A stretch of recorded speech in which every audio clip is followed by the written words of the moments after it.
that's what you got to do to achieve that kind of, you know, technique. Like, because unless you're naturally gifted, and by no means I was not. I had no gift whatsoever. I really had to woodshed to get to where I'm at. Which is why my approach is very, you know, unschooled, because it really was, you know. Now with all the technology that's available and all the stuff, you know, YouTube, and you can find an answer to anything, you know. It's just like, what is that thing I do? And you're like, oh, wow, that's cool. But one thing I always tried to consciously do is if I were to try to learn a song or something, I'd try to get some inspiration out of it. I would try to at least figure out what key it's in, rather than blindlessly memorizing a riff and say, yeah, I got it nailed, but I have no clue what key I'm in. I just know my fingers are memorizing these patterns. If you can see, you know, the key you're in and connect the dots to the scale, but you'll see it'll all line up. And then stuff really starts to happen, and then it starts to make sense, and then it gets into, you know, when you start writing your own tunes and whatnot, everything seems to fall into place.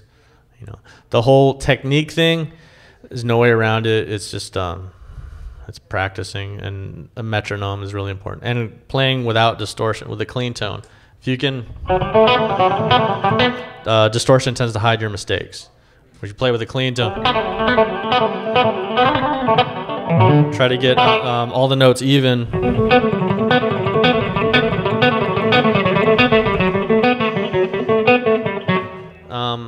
Then it'll just be that much easier once you kick the distortion on.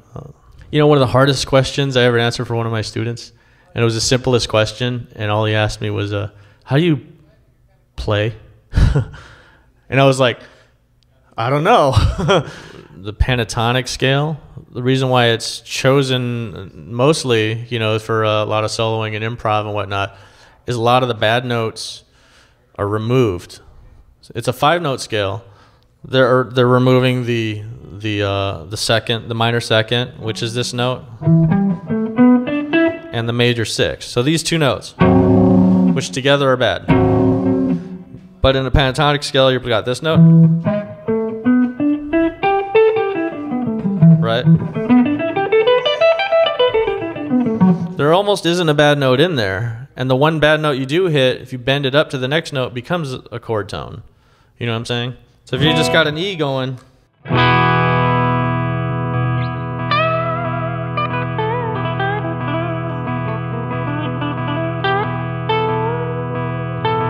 see, like if you landed on that note right there, this note right here, kind of bad, but you bend it up, there's the chord tone right there. That's the only semi-sour note in there.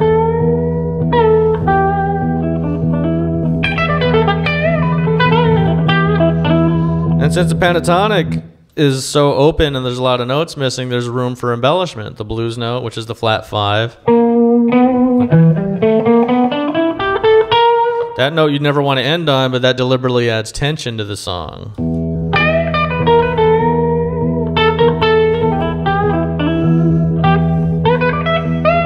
And you can hear Gilmour. I can listen to Gilmour play for hours. It's just, you know, he's just playing the pentatonic scale. There's no speed or flash involved, but it's so melodic and it's just pure expression, you know.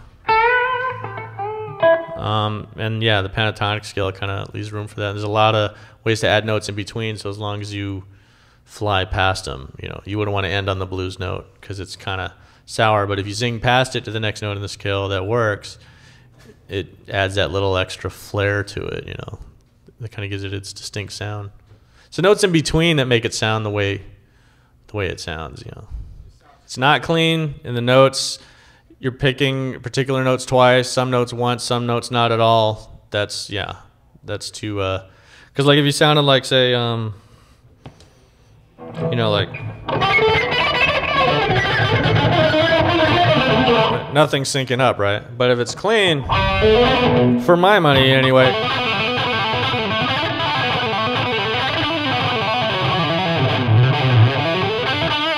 I want every note to be the same volume, whether you're picking, hammer on, pull off. You're striving for that so that, you know, it just comes across more confident, or, you know, it's dynamics is what it is.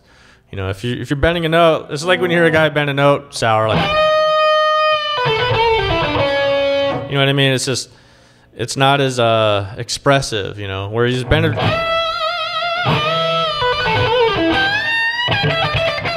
And even if he bends the past the note to a wrong note, if he's doing it deliberately with authority, you that comes across. You know, it's like when you hear a guy with good vibrato, you know, like Angus Young or something. You know, I mean, there's only AC/DC's wrote the same song, you know, for 20, 30 years, but it's so badass, you know, because it's just 3 chords. It's all feel.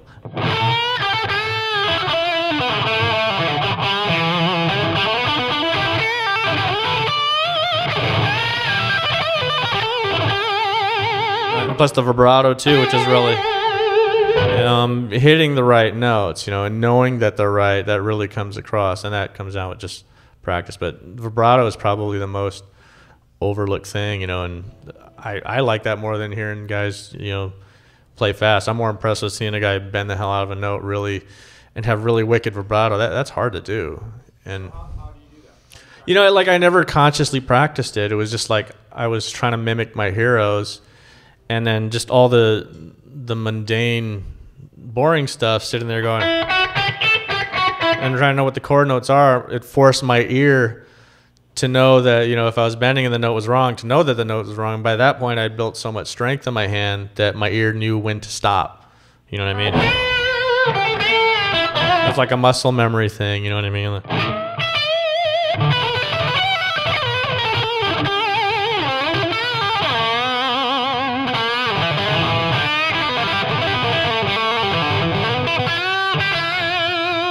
And the vibrato, you kind of want to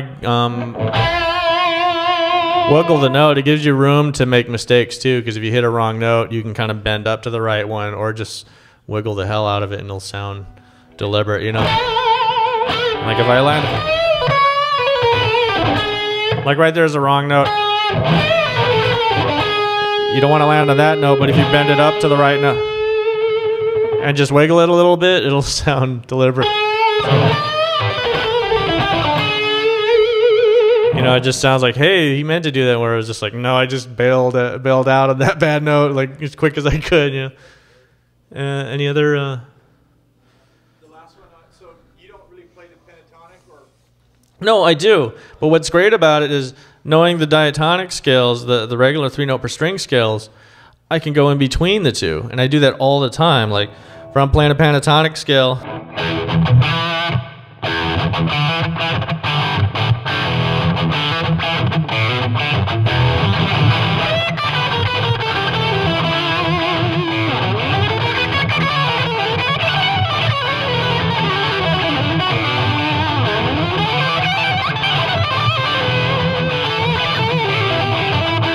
And go between the two, because I know if I'm in that pentatonic scale, I see the 3-note per string pattern in there.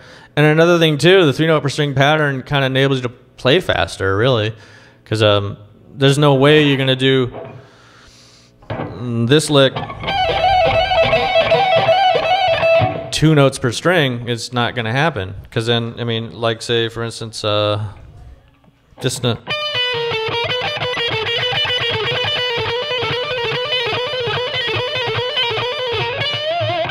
I couldn't do that 2 notes per string, because then it would be like this. That's as fast. If you had a third finger and move that note here and hit the note here, there's less movement. It's the whole the Dimebag Darrell did that a lot from Pantera. The reason why his blues licks were so like just kinetic and insane was he did a 3-note per string blues pattern, which is hard to do because it's really wide, but it enabled him to get those crazy licks.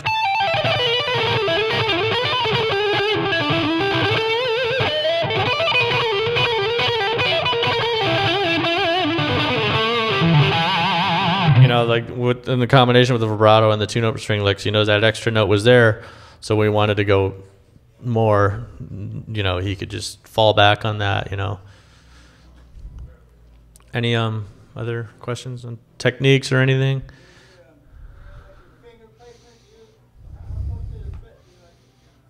How close to the fret? As close as possible. When you're going for speed and efficiency, less movement is better. So like if you're going for like a run, like you know, You don't want to go like this. You want to kind of move your finger as little as possible, and low action helps that.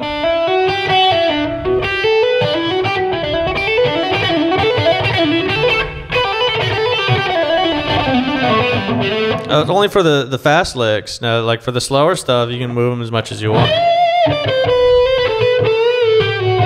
That's just for the speed. You want to kind of have less movement, which just kind of helps you execute a bit. Plus, you won't hurt yourself, you know. Anybody know what arpeggios are? What the difference between chords and arpeggios are? All an arpeggio is basically the chord broken up into single notes. Now, the way you look at this, when you see the chord patterns laid over the scales like this, I guess you can say in a sense that I arpeggiated them, which meaning that showing where all the chord notes occur on there and playing them without ringing together is basically an arpeggio. If I did like say for instance, some of the arpeggios I do are like E minor.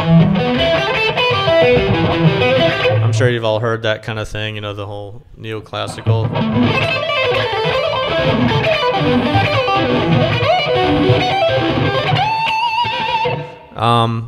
That's called sweep picking, and what it is the reason why they're a lot of fun to play and whatnot is the notes are so far apart that they sound like your fingers are about this long, when in actuality you're playing a single note on a string. The only way to really do that is to drag your pick across the string like that, to at least play them that fast anyway. So basically, if you look within a lot of these arpeggio patterns, that's the A minor pattern. You can see right in there, there's a lot of minor chord shapes in there.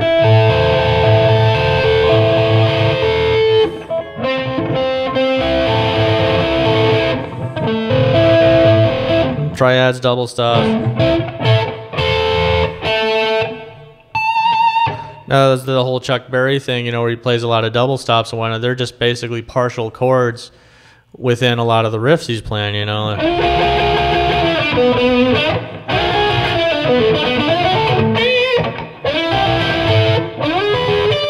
I do that a lot where, you know, I'll play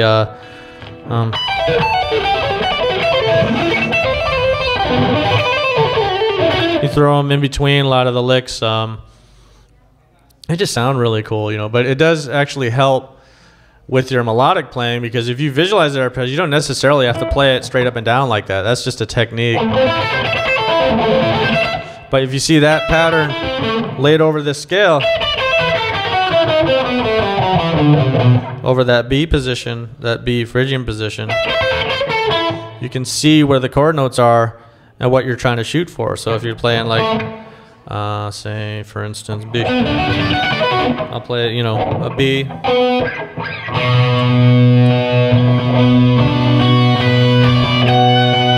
That's basically all the chord notes in that particular scale mode, right?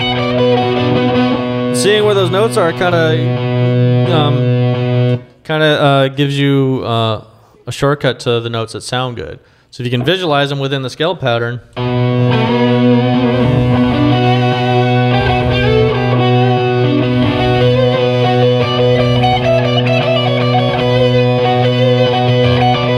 those are the arpeggio notes. All the notes in between those notes are what's going to define the melodic character of that particular mode.